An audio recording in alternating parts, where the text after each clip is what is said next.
Welcome back to the booth. Round 4 at Star City Games Regionals, hosted by Kirwan's Game Store. Joined again by Eric. Yep. We've had some interesting matches. You know, Modern's a pretty great format in that regard. Oh yeah. Well, we got a spicy deck in the feature match right now. I would say 2 spicy lists. You know, I always consider the Hollow One deck, you know, a very interesting deck to watch. Some really ridiculous draws. You know, it's okay, but I don't think it's as spicy as Slivers. Yeah, I'm pretty excited to have some Slivers on the camera. Yeah, Slivers is, you know, the maybe original tribal strategy dating all the way back to Strongholds. Obviously, you know, don't have any Stronghold Slivers in here, but there's a whole lot of Slivers that have been printed over the course of Modern Magic. So, you know, you've got a bunch of the power enhancing ones, you know, Predatory Sliver, Sinew Sliver. You've got all the ones that give evasive abilities, Gale Rider, Diffusion. You've got Mana Weft Sliver, makes a bunch of mana, and all sorts of spicy little one-of slivers that you might need at any given time. Yeah. Along with the combo of Aether Vial and Collected Company to be able to power out twice as many spells twice as fast as you normally would. Right. Right. With the addition of the, I guess, monochromatic lands, right? The 5-color lands. We have the Cavern of Souls and the new Unclaimed Territory. Right. You know, I think those short little boosts are really what get these tribal decks their true blue power. You know what I mean? We had the Sliver land that was printed a while ago. Yeah, Sliver Hive. Yeah. Right? Very powerful in these Sliver decks. Right? Cavern of Souls, uncounterable Slivers, always really good. Yep. And then Unclaimed Territory is just a couple extra copies of a 5-color land that we can use in this deck. That's true. Plus, and it also casts Aether Vials. Plus, which is very important. You also get to play at least some copies of Mutavault, which turns out is a Sliver. So Mutavault's a lot more than a Sliver. Oh, it's everything. Mutavault's. I played a black-red deck with like Pack Rat and Rabble Master in it for a while, and it is simultaneously a rat and a goblin for both of those creatures. So it's a nice mental imagery right there. Oh, I love it. Absolutely, easily one of my favorite cards. Oh yeah, Mutavault's great. So we'll look at this matchup on camera as soon as the players are ready. Let's see here. Well, it's kind of interesting. I don't know if the Sliver deck can outrace Hollow One. Like, maybe it can. The Sliver deck can sometimes put a lot of power on the table very quickly if they get the right draws. Yeah, I think it's going to be slightly play draw, right? I think if Slivers is going to be on the play, we're going to have the opportunity to get out to a fast enough start. Right. But if Hollow One's on the play and it has a really, really phenomenal draw, as we see in a lot of matchups, you know, it really can't be beat. You know, if you throw a couple Hollow Ones on the table turn 1, you know, that's really, really tough. Yeah, it's true. Oh, man. Also cool for Evan. This is his first tournament, so he actually gets to experience the feature match area for the first time. Here's hoping he does himself proud.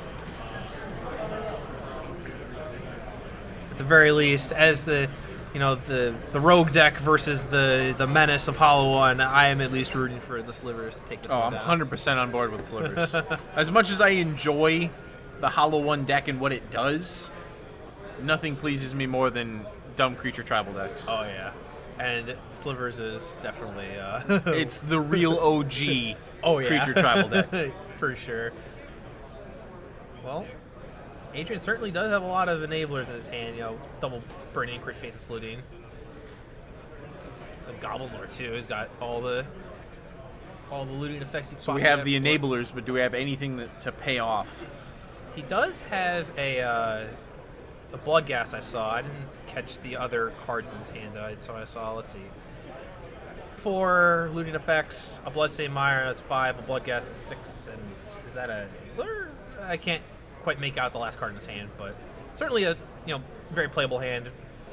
And the Hollow One deck goes through so many cards that it often is able to find exactly what it needs just by churning through its deck at an incredibly fast pace.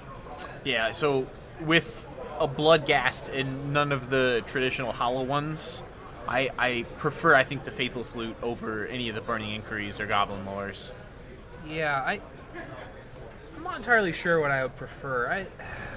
I've definitely watched the deck play a lot, but I'm not super well versed in what your ordering is supposed to be. In this spot here, with no Hollow One, maybe you're supposed to Faithless Looting first and try to make sure that you give yourself access to like potentially more hollow ones, and just like slamming Burning Inquiry in turn 1. Although Burning Inquiry does have the alternate mode of mulliganing your opponent by either getting rid of all their lands and sticking them with a bunch of spells, or getting rid of all the spells and give them all lands. Yeah. I think it's going to be a little less effective now that Evan's been able to cast an Overgrown Tomb and play an Aether Vial. Right. Oh, most definitely. The Aether Vial gives them a lot of protection versus anything happening either way. Either, just too many lands or too many spells. And a deck filled with creatures anyways. So Yep. So we're going Burning Inquiry. Each player draws 3 cards and then discards 3 cards at random. So I'm not sure how they're going to pick this stuff. They're probably just going to pick them at random. Yeah, I think the best way to do it is just pick 2 cards. So that was pretty good, actually. Yeah. Hitting the Angler and a Lightning Bolt. Yeah, hitting 3 actual spells that don't matter in the graveyard is quite strong. Yeah, it's 1 less enabler for Adrian. It's 1 less big giant threat to be able to cast for free. The old free turn 1 hollow one. Luckily this isn't that bad for us, right? Just a single 4/4 is okay, right? If it was multiple, that's when stuff starts getting dicey for us. Right. And if Adrian does have the Bloodghast in hand, he didn't discard the Bloodghast, which is also really good for us. Right. Very true. Certainly very true. Let's see what Evan's got on his turn 1. It looks like a Sinew Sliver with a Gale Rider in hand off of the Aether Vial coming in. So he's going to actually be able to really put some pressure on Adrian on his next turn. It looks like as long as his hand doesn't get disrupted, he's going to be able to put in Gale Rider, untap, be able to up the Vial, be able to put in Predatory Sliver off the Vial, and then a Sedge Sliver off of his mana, because I think he has a land in his hand. Or no, it's a mana weft. But if he draws a land, he can play it in that manner. That would be quite a strong sequence. Yeah, it's putting as much power on the battlefield as the Hollow One,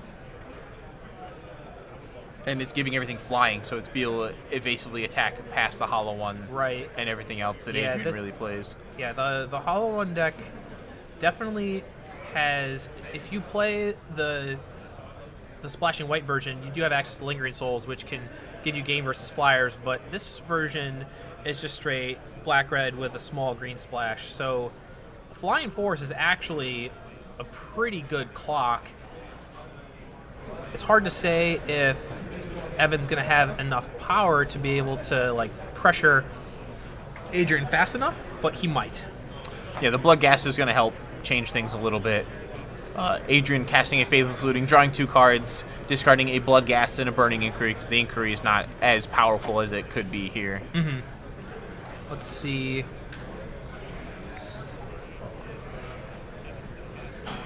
We're going to Mana Weft Sliver. Mm-hmm. So I guess this does allow him to play Sedge this turn off of the Gale Rider. Yep.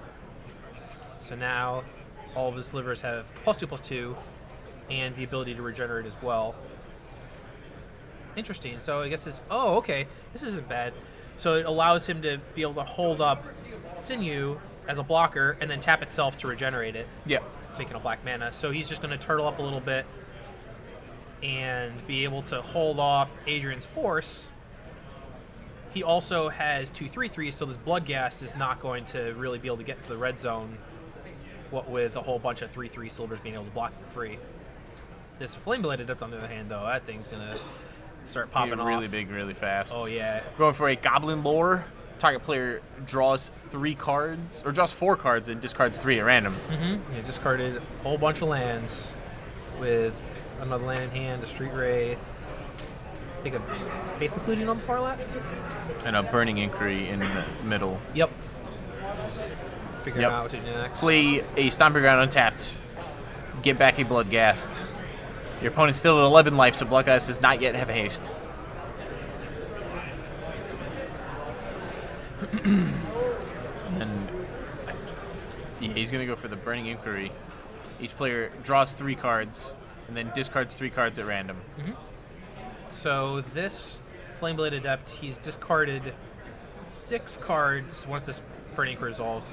And I believe that there was a Street Wraith in hand, so if the Street Wraith is still there... That was a pretty good hit. We hit our Diffusion Sliver, a Gale Ride Sliver and a Muscle Sliver, it looked like. Or a Predatory Sliver. Right. Yeah, the newer version. So this Flame Blade is now a 7-2 Menace. What we might see here is we might see a double block on the... Oh, he's in a single block? Okay. I think this is fine too, but I think what he could do here is double block the hollow one. Oh, wait. Oh, that's right. The Sedge Sliver is a 2-2 naturally, so it's actually a 4-4. Oh, okay. I thought for some reason that the Sedge Sliver was a 1-1, but it's actually a 2-2. So it gets pumped twice to a 4-4. Tap the Sinew for a black, regenerate it, and so it beats hollow one in combat. So it's actually pretty nice. I mean, he does take a lot of damage from this Flame Blade Adept, but 4 life, it's got plenty of life to work with, and a lot of creatures that can block both Bloodghast and, if Adrian ever finds a Flame Wake Phoenix, all of his creatures have flying. So he actually can just naturally stop all of Adrian's creatures, and he has the regeneration ability with his lands. So I actually really like Evan's spot here. He's got a lot of things that can block, and is this lethal? Oh, yeah! Oh, one more Lord Sliver, and that'll do it. Game 1 to Slivers. All right. I'm loving it.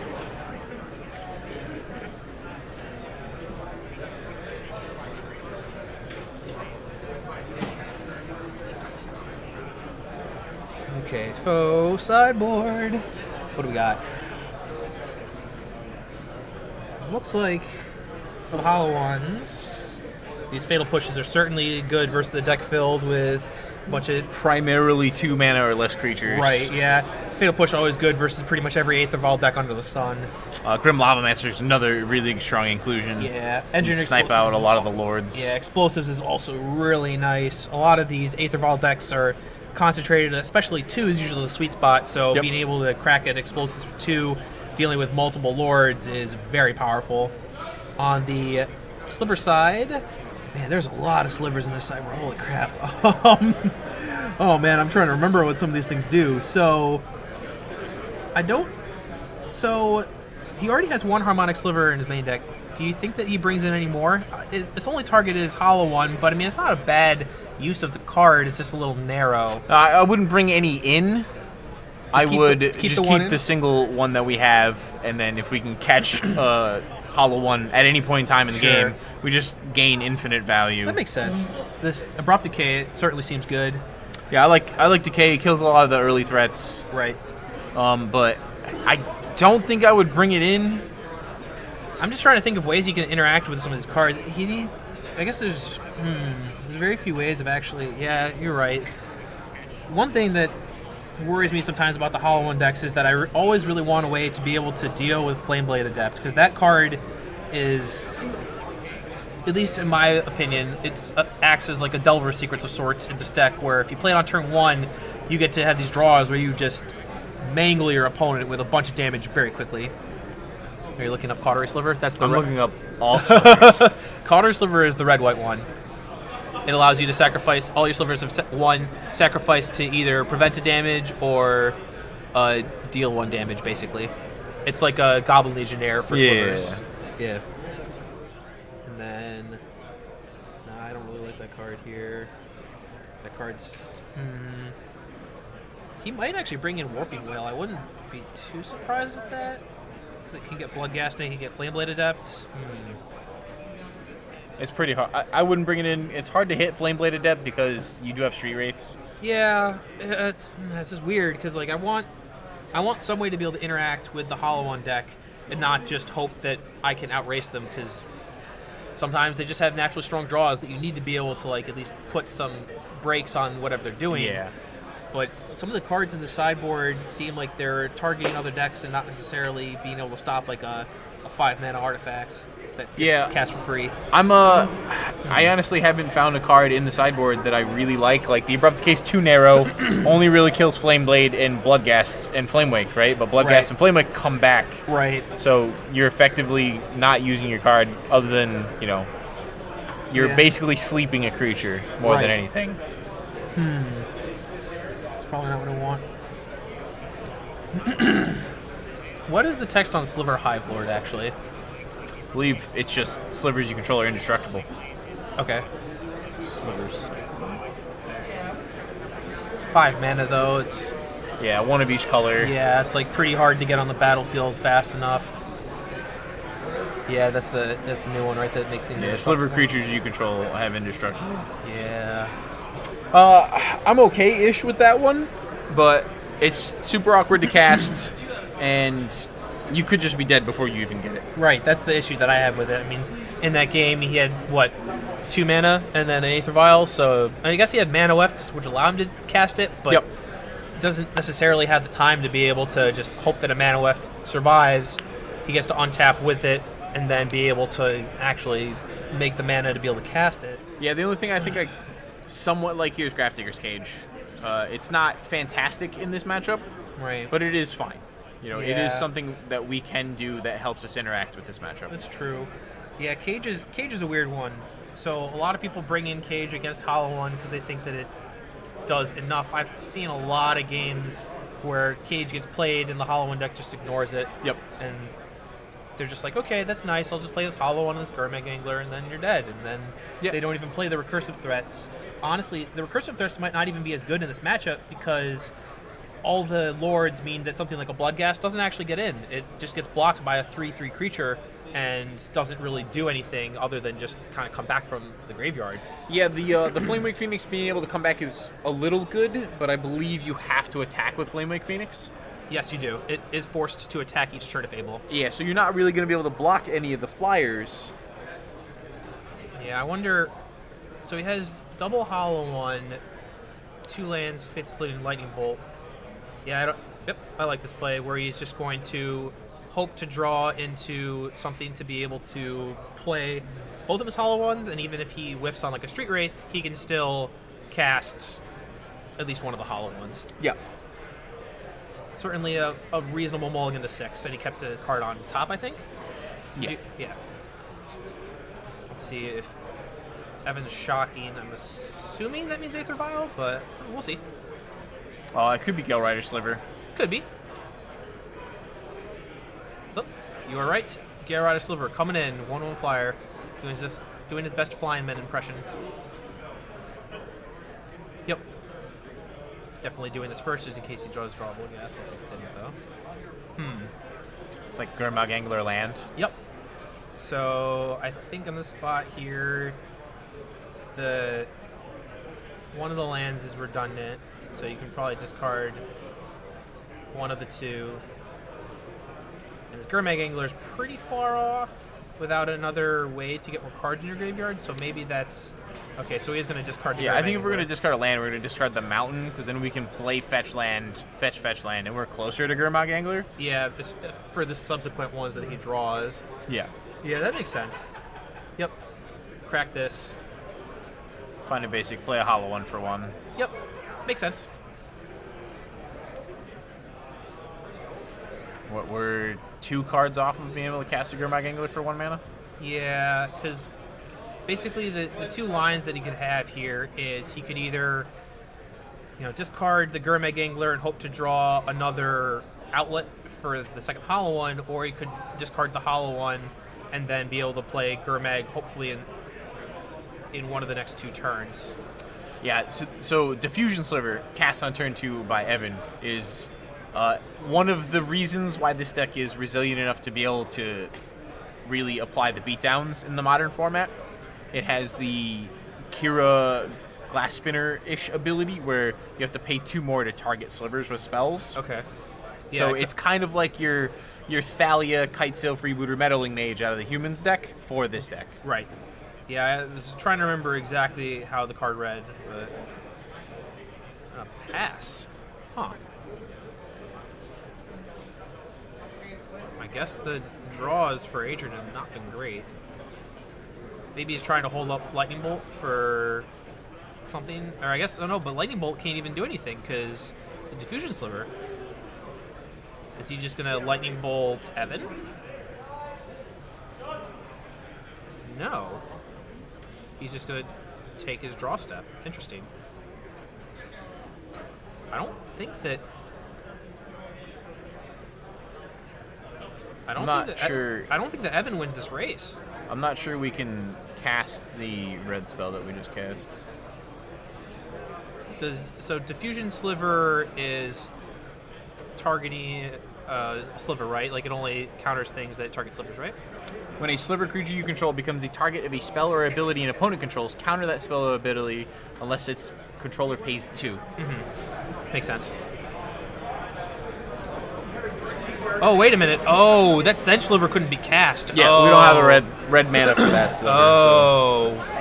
Hold up. So Dan Jackson, our table judge, is going to try to rewind the game to the point where we can figure out how to correct this. Right. So Evan does have a different play that he can make. The only problem is that we're a little bit into the turn cycle. He might have thought that the Mutavault was a multicolor land, and that's why he cast it, but obviously, mistake for him. So we're probably going to be backing up in this spot, and so he's just we're gonna rewind here to the main phase, I'm assuming, and then Evan will be able to make a play from that point on. Yeah, he has a predatory sliver in his hand. Yeah. So you can just deploy the predatory sliver, and we're basically back to the same board state that we were. All slivers getting the +1/+1 attacking.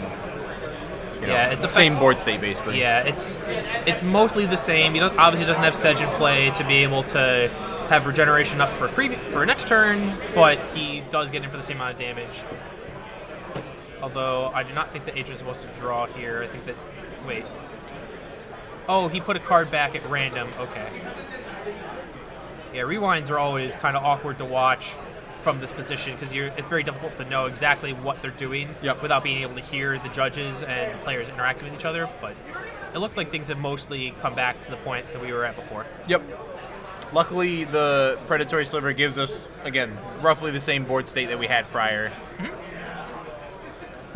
That does not cast Edge Sliver. Although, on the other hand, this Mana Weft is going to, because as long as...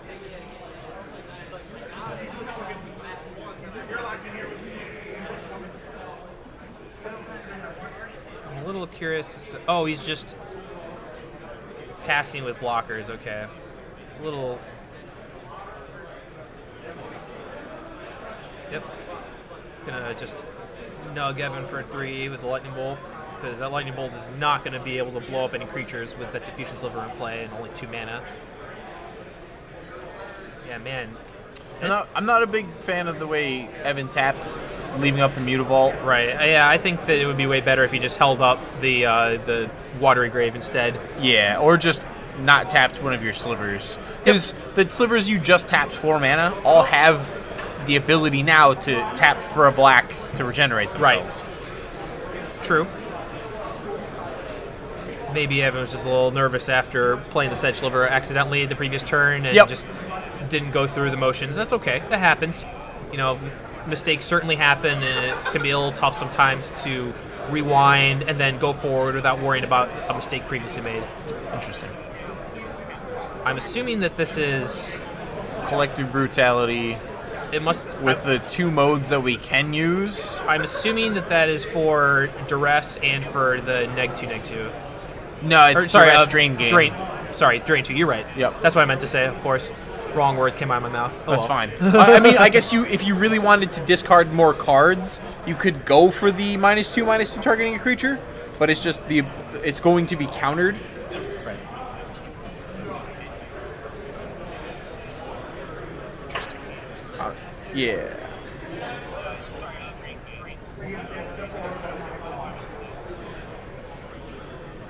Yeah, so this Flame Blade can get rid of the Predatory Sliver. Yeah, I'm not a big fan of those blocks. I think that he could have blocked in a better way to be able to get rid of. He could have gotten rid of the Hollow One instead and still had a bunch of creatures. Isn't the Sliver supposed to be dead? The Predatory Sliver? I think so.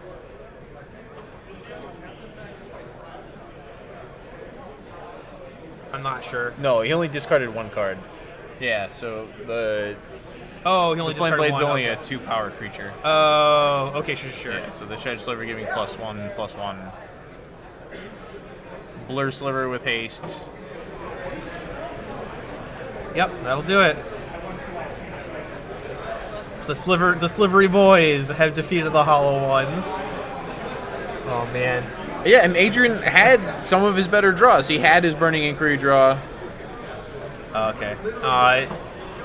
Adrian is probably a little sad that his deck didn't perform.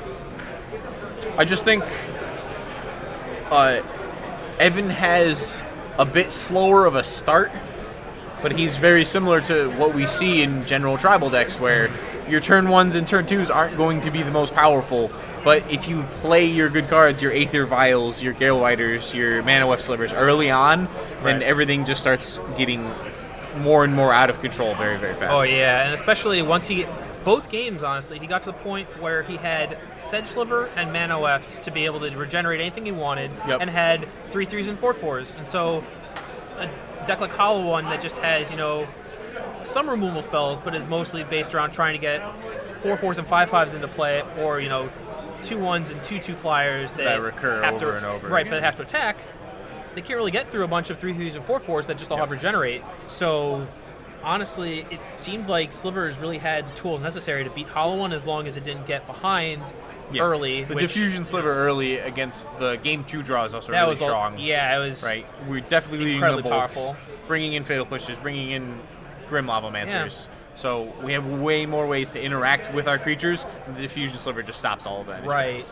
Yeah, and Adrian was just stuck on 2 lands the whole game, so regardless of what spell he ever drew that could target one of Evan's creatures, none of them would resolve. They would all get countered by Diffusion Sliver. Yep.